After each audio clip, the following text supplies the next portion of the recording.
Vagina. Yep, one of the most, or to me, the most famous lines by Maude Lebowski.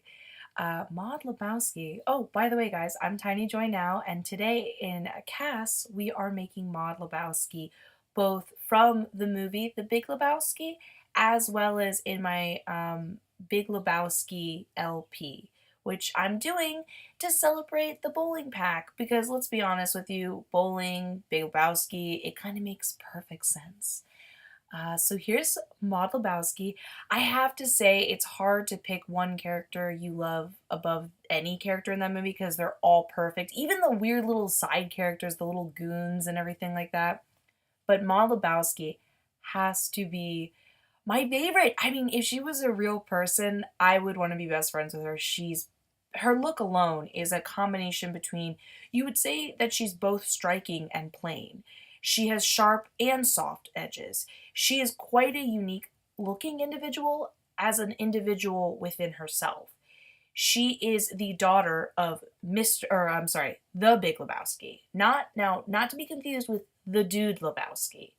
Her father comes off as this really wealthy guy, but in reality, she's the one that's wealthy because her mother was wealthy. Clearly, at one point, the mom, they don't say it, but it's clearly because the mom didn't really leave him any money and she clearly left all her daughters.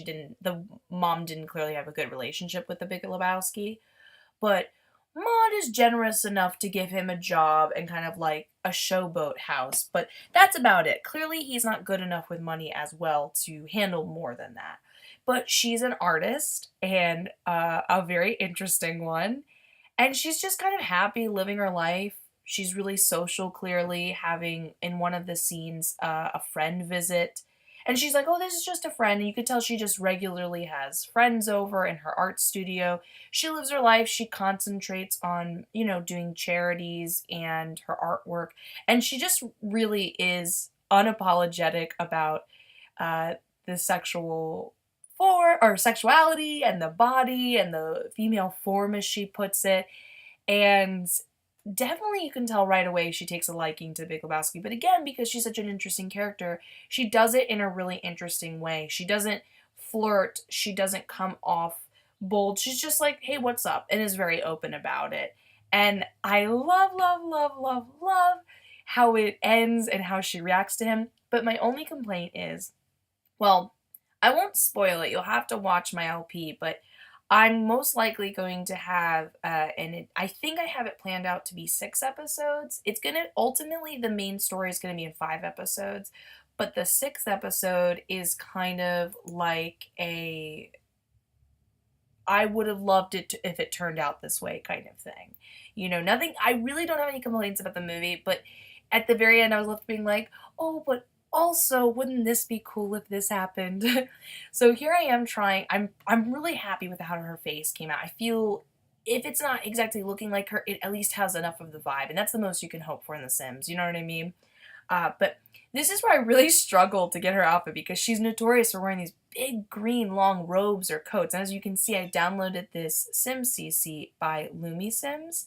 And it's a great CC outfit, but as you can tell, when you can see her clothes underneath it, it's really awkward, and I wasn't sure of what to put her in it. But it's okay, because whenever I put her in a longer looking shirt, as you can tell, the jacket disappears. So I ended up coming up with a style I feel really happy with, but I found out in gameplay, in a happy coincidence, that the jacket kind of disappears when you're pretty close to your Sims, and then when you pull away the jacket, you'll see the jacket. And I thought that's perfect. Then from a sorry if you can hear that crow. Shut up, crow! From a distance, you can see the jacket, and she looks like the typical mod you'd see. But then up close, sorry, me and that bird had like a cuss out session together. Anyways, what I was going to simply say is that I really like that you're able to kind of see a little bit more of what I feel like she would wear on a daily note if she wasn't in those big, beautiful, big green coats and stuff like that. I'd see her wearing this to galleries and opening art shows. And I think it says a lot about her to have both the striking fashion choices she chooses, but when she doesn't really go heavy on her makeup or wear a lot of jewelry, it really proves to her more plainer, simpler look. She makes choices to have something very striking, and then she lets it speak for itself. And I think that says a lot about her as a character. Wow, I'm just appreciating now what a good job the not the set design, but the people who make the wardrobe choices for her and like the makeup.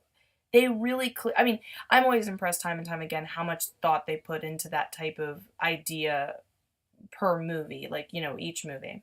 Anyways, I'm choosing her traits here. She's an art lover, of course, and of course she's very self-assured how she kind of comes out so openly. And in the end, I decided to make her an insider. Because as you can see, our striking Maude knows all people and things, and she's awesome, and have a lovely day.